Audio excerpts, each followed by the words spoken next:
Hindi raw agad-agad na maibababa ang fuel subsidy sa mga tsuper sa kabila ng babala na posibleng sumipa ang presyo ng petrolyo. Sa gitna nito, may tipid tips naman ng Department of Energy kung papaanong makatitipid sa konsumo ng petrolyo. Narito ang report ni Gerard de la Peña.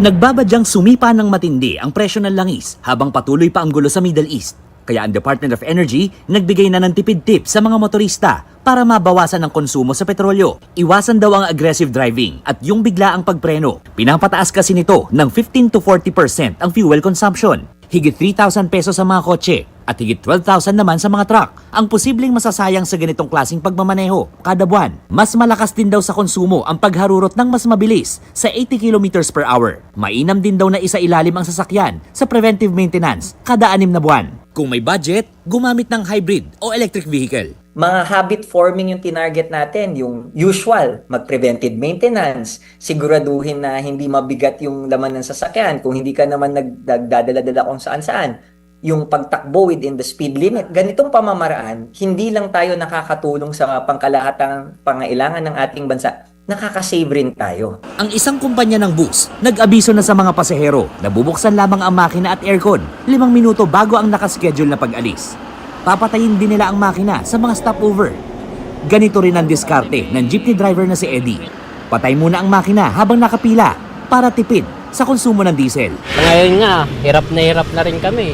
Lalo pa idadagdag 10 piso. Malaking halaga po yun para sa akin.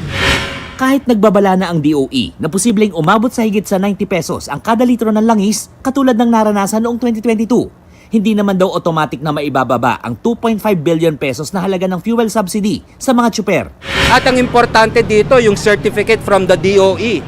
Kasi ang nakalagay po sa ating batas, kailangan umabot tayo ng $80 kada per barrel for 1 calendar month, an average. Nakalagay po sa special provision ng 2025 GAA, actual price an average for one calendar month. Malabo rin daw na mapagbigyan ng hirit ng mga transport groups na pansamantalang pagtaas ng singil sa pasahe. We have to tread this very carefully with abundance of caution. Ang pagtataas po kasi ng pamasahe, at this point in time, ang kaakibat po niyan ay pagtataas ng mga bilihin. Matik po yan. Tuloy-tuloy naman daw ang paghahanda ng Department of Transportation para sa pagbibigay ng ayuda. Ngayon pa lang, sinabihan ng mga tsuper at operator na ayusin ang kanilang mga bank account sa Land Bank. Kung hindi raw magbabago ang sitwasyon, handa ang DOTR na magbaba ng pondo sa darating na Abril.